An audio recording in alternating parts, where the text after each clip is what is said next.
see that? I could see that, yeah, being shared. That was fun. That was very fancy. I enjoyed that. Thank you. I thought I would. No, it doesn't look the same on YouTube. Whatever, who cares? I'll fix this later. It looks good on YouTube because it's got us and Okay. then it's got the screen share below. I enjoyed it. All right. Well, we're back. It's Lunch Bites, and it's just you and me this time. Sean's not here. That's right. So hello, new viewers who have just stumbled across us on YouTube. This is the Website 101 podcast. On the first and third Wednesday of the month, we do a YouTube live. We call it Lunch Bites because it's during lunchtime, and we're nerds. Yes. And so yeah, we're just playing with different intros and seeing what works, seeing what we like the most. I liked it. We used to use that video thing with the videos we put on YouTube before, and I was thinking of revisiting it, but it doesn't look as great for the live thing, so maybe not. Yeah. But viewers, we use this software called Riverside, or a service called Riverside, to actually do the recording, and then it's streamed to YouTube. So did you just share your screen in Riverside, or was it like a fancy new thing to do? There's like this option, like you've got all these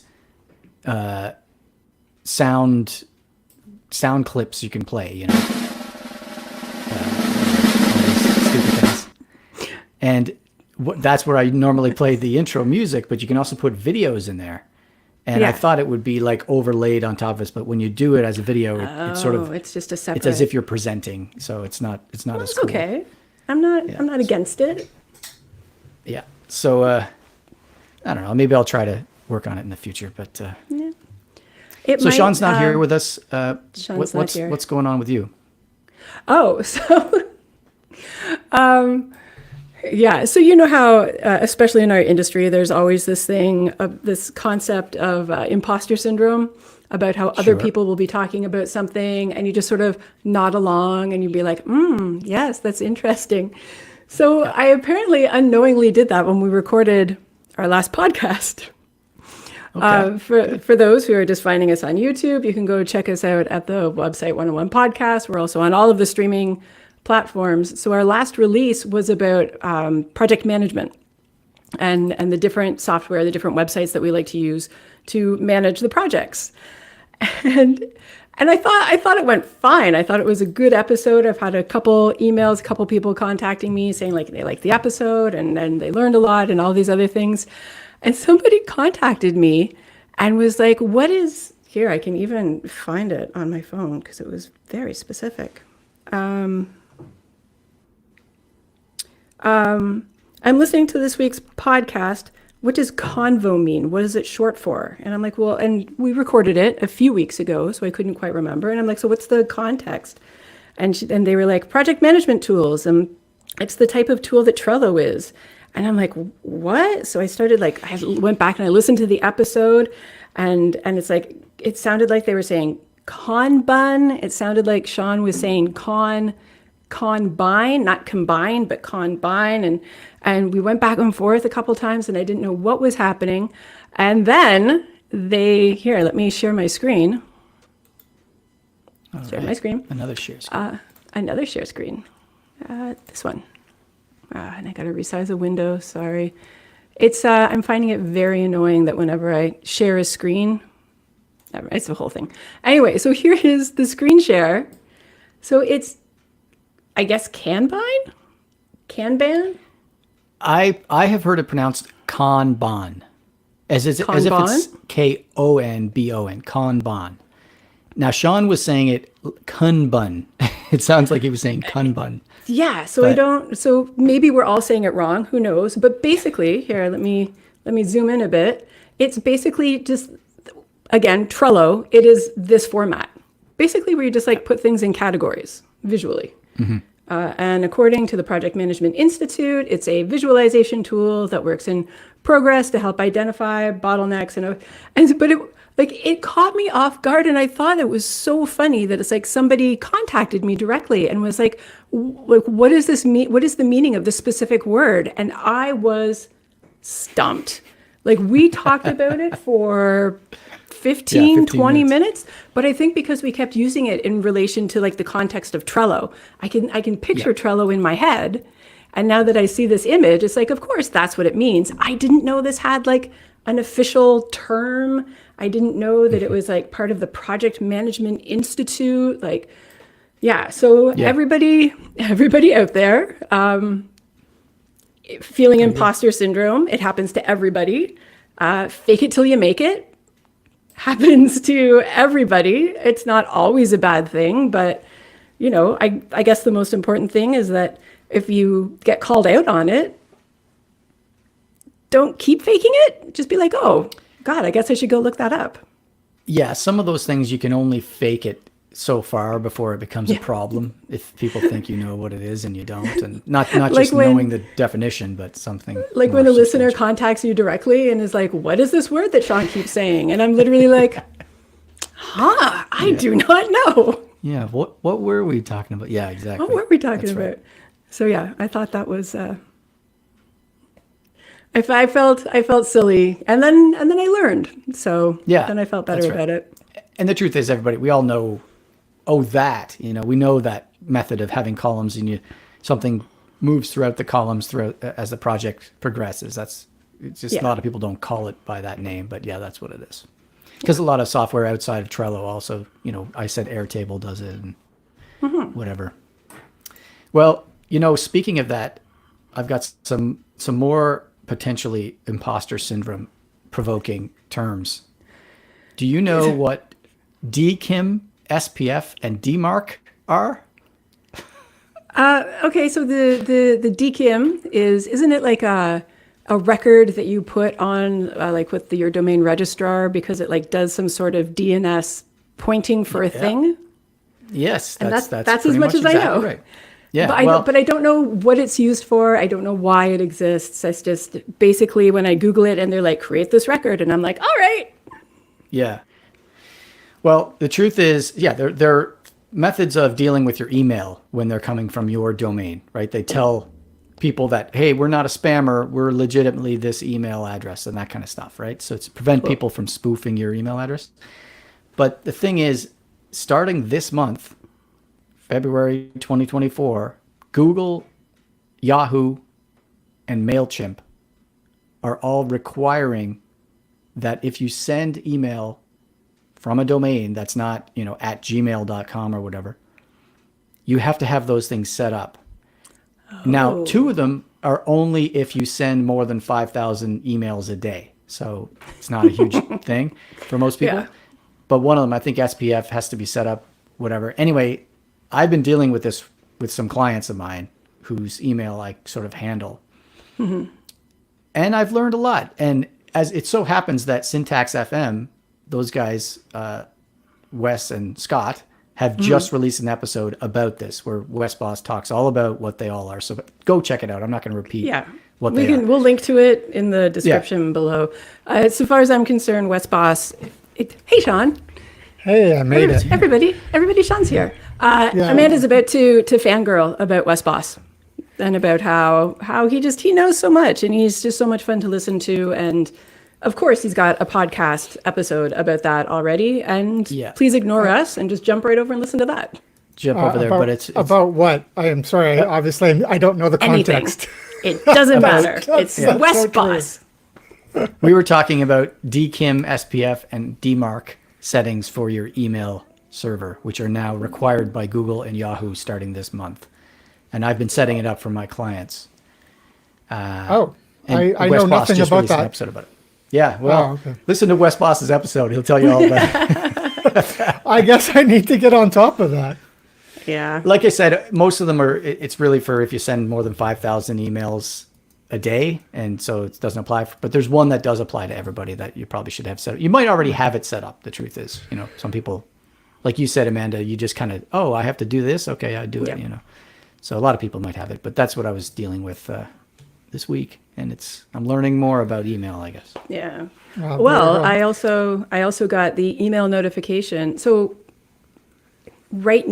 previously and right now, I have email for a few different domains. I'm using the Google Workspace. Yeah. And where you have to pay by user fart noise. And I just got the email that their prices are going up again. Yeah, I got that. I checked. It's $2 a month more. And I was like, per user.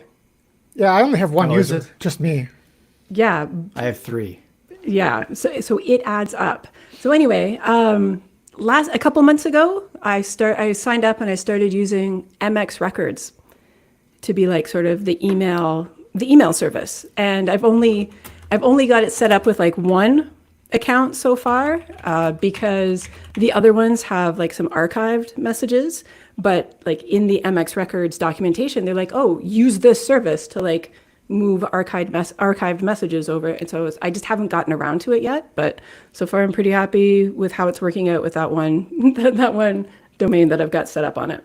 Hey, Amanda, can you drop a link to that in the notes later? Because I just Googled it and it's all about MX Records, not the service. So Yeah. it's hard to get the name of the company when everybody's like, what is an MX record? I need it for my email or whatever, right? Well, I think like if you refine the Google search, like, so I heard about it from Reddit because I'm always on Reddit. But yeah, I think if you Google like MX Records email service or something like that. But yes, I will in the description include a link to that. Oh yeah, I'm sure I could have refined it, but I didn't want to sit there and be continuously typing while we're doing the show. I'm already late, which Especially by the way, because your keyboard is loud. yeah, I can especially always users, hear you typing. I had an Mechanical unexpected urgent request from a client, which is why I wasn't sure I'd be able to make it today, but I did get it finished in time, and yay, I'm here. Well done. Nice. Good to have you here. By the way, just quickly, Scott on Syntax FM, that same episode, also recommended an email service that lets you send up to 100 a day for free as an alternative to Google whatever. So check that out. I can't remember what it is, but he meant that's another good reason to listen to that podcast. There you go. Yes. Oh, I'm sure it's queued up in my podcast app. I send less than 100 emails a day, guaranteed. Yeah. Yeah, It's like yeah. maybe Absolutely. 25 on a busy day. Well, damn it. Now Yeah. I wish that I had known about that episode before I paid for this other service. I think it was like $50 for the year or something like that, but it's Oh, yeah. anyway. Sure. Yeah, $50 is a lot better than $96 a user. Yeah. Because I did check out the annual fee, and it's $96, so you save $20. But Yeah. still. Oh, and with the service I signed up for, it's like unlimited users on unlimited domains. Oh, yeah. So yeah. Nice. So it was like that sounds like a really was. handy thing for small businesses that don't have a lot of employees and are trying to save money. Yeah. That's us. All of us. So I have a question for you guys, and it's an actual web development question. And I mentioned this in our Slack channel, and we talked about it a bit, but I want to talk about it more because I've actually been working on it. I am trying to build, so I have a site that has a list of links, which are, each one is pointing to an entry in the CMS. But what I want is when you click a link, a modal window pops up with the details of that entry populated in the modal. Now, I'm trying to figure out what's the best way. How would you guys handle, like, would you code it in such a way that there's a modal inside the for loop so that link 1 has its own modal that pops up, link 2 has a different modal that pops up? Or would you somehow have one modal outside the for loop that dynamically gets injected with whatever information from whatever link you The click? second option, although I have extensively used the first option in the past, once or twice I've done the new one, and I would have to check my code to how to do it again. Yeah. I think it would depend on if this list is going to be dynamically updated by the user, or if it's like static in a sidebar, and if it's getting close to the end of the project and you just want to get it done, then I would probably just do it static. But if it could be dynamic, or if it could be changed or updated, or if you don't want to necessarily do the extra, entry hits to like grab the data at, like, maybe it's like a list of 50 records, and so you don't want to like go and grab the content for all 50 entries at once, then yeah, like Sean said, I would load the content dynamically. Yeah, if it's just a limited list, I don't think it's worth the extra effort. Just, boom. Oh, it's only 4 or 5 entries. Go for it. But like Amanda said, in this case, it is quite a few entries, and they're always growing because it's live performances is what it is, right? And he performs frequently, so it's always growing. And I'm using Alpine, right, to sort of make the pop-ups, and I'm sure Alpine has, whether it's it's got a bunch of stuff like that template injecting thing. Sean, you've used it. What's that plugin or whatever? The teleport. Yeah, teleport. I don't know if not that's even a way to use it. X teleport. Yeah, it's baked. It's right now into part of the thing. Yeah. So that reminds me exactly what you need to do is that I can't. Yeah, don't explain to me now. We're not going to explaining code on this podcast. Over Words. a video or Words audio are thing hard. is just not the way to go. Yeah. Yeah. But I'm trying to figure that sorry. out now, and it feels like it's easy to just say, oh, link here, modal here, and it's in a for loop. I'm only coding the one instance, but when it generates the HTML, it's just modal. Yeah. And it looks so stupid. So I figured there's got to be a better way. Anyway, we'll talk about probably. it offline, I guess. So have you guys mentioned what we're doing this weekend? No. Well, we're all going to PodCamp. It's a little conference that we attended last year, myself and Mike, and we're heading there again this year. It's in Toronto again, different location in Toronto, but it's here. And Saturday morning, we'll be meeting up and learning about podcasts. Yeah, it's a long-running... We had an episode. I was just going to say we had an episode from the two of you kind of reviewing some of the things that you saw last year. That's right. I forgot about that. Yeah, we had intended to try to make a presentation. It's obviously about podcasting, and it's been going on for a long, long time. And now that we do this podcast, we thought maybe we should actually present something. We didn't really get our shit together fast enough to put something together, but we are going to go, and it's great. I propose that we get our shit together after the podcast, months in advance of when they're looking for it, so we can just submit it and go, yeah, we're ready. Yeah. Boom. Day one, this is what we want to do. I'm gonna add that to the list of all the other things I need to get my shit together about. And eventually I'll get my shit together enough to go through the getting my shit together list. Yeah, I get to that task. Not suggesting it's realistic. I've also got a shit ton of a list of shit to get together list. We're going to put an explicit tag on this Yeah, episode. this one is live. Sean's got a potty mouth today, y'all. I do not consider shit an expletive. It's not like I'm dropping F-bombs or, the C word or whatever. I mean, is that acceptable if you're British? Maybe we should bring on a British guest and they could drop that word for us. Because you're dying to say that word. It's acceptable for them to say in context, but it's not necessarily something that I'd like to hear in a personal conversation. I know, Mike. I'm not dying to drop it. I'm just curious. So viewers, in a week or two, we're going to be doing another podcast episode with our colleague Kevin, who is from the UK. I like Kevin. Don't bribe him to be saying words that my delicate, sensitive ears don't want to hear.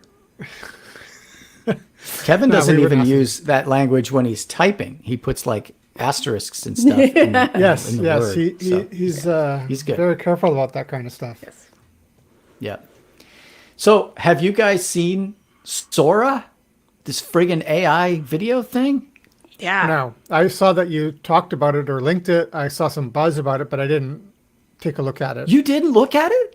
Go look at it. I don't have time for AI. I'm actually not that interested in AI. No, 2.5 minutes just to go through. What I really liked was that they had all of the videos that were generated, but they also listed the text prompt that was used. Yeah. That would then generate that. And it was and some of them were really vague, but the video was cool. And some of them were really specific. And it was that is the video that would be made from that exact prompt. It's impressive. Oh, so they have the prompts there that helps you to learn how to get what you want. Yeah. I mean, you can't use it's not public yet. They didn't release it to the public. They're still testing it. The actual functionality of it. Like, Oh, you so can't I use haven't it. lost anything. There's no point in going. It looks cool. You want to see it. It's the most impressive thing AI has ever produced to date. It's more impressive than actual ChatGPT, if you ask me. I mean, it's not perfect. You can see flaws in the thing here and there, but you can obviously But see where it's it's moving headed. video. It's pretty good. It's Yeah, unbelievable. just I wait for the couldn't election season. Yeah. Our election is next year. American election is this year. All the deep fake videos are going to be out in full force. That should be lots of fun. Oh, they are. In case you weren't aware, that was sarcasm about the fun. Yeah. just want to make that Yeah, clear. You can't trust anything now. Nothing is real. Yeah, especially people named Mike. Yeah. Yeah, I generated him. I'm that Our skilled. AI host. It's like We're out of a Weird job, science. Sean. Good job. Thanks. Oh, God. If I could be Kelly LeBrock, I'll take that. no, I'm Kelly LeBrock in this. Okay. Right? Oh, right. 'Cause You're the one AI. of the two. You're the two nerds. Yeah. Who's Fine. Anthony Michael Hall. There you go.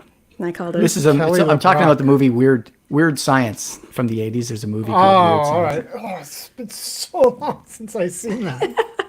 It's not a good movie. Don't worry about it. It was, It's at the quintessential time, 80s. What it was. It's very 80s. Yeah, Yeah. no doubt. It could not be made today. No. Oh, speaking of could not be made today, I reconnected with a friend recently, and a very long time ago, we went to Las Vegas together for a weekend, but it happened to be over Easter weekend, and this was back in like 2006.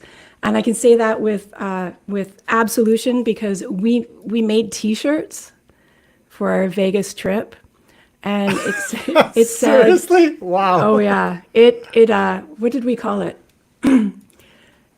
Jeebus died to save our multitude of Vegas sins weekend 06. Wow. And on the back of the T-shirts, we had the 10 Commandments and the 7 deadly sins, and whenever we broke one of them, we would cross it off. Wow. And it was like something like that would not fly today. No. I don't know. It's Vegas. I think everything flies in Vegas. Maybe, That's true. but it was pretty. I don't know. She sent me a couple of pictures, and I was like, "Oh yeah, we did that." Oh yeah. It's too bad you don't have that. I would like to see a screenshot of that photo, of that shirt with the things crossed off. That'd be fun. She sent me the pictures, but it was at the beginning of the weekend, so it was just a couple of things were crossed off. By the end of the You weekend, didn't get around to murder yet or anything like that? No, Hadn't like committed murder? we purposely Yet. stepped on a couple bugs on the sidewalk so that we could Right. figure that would count, so that if anybody noticed the shirts, like murder would be crossed off. But no, that was, yeah. Nice. Yeah. Awesome. Well, we have another episode coming out next week with Mitchell Kimbrough.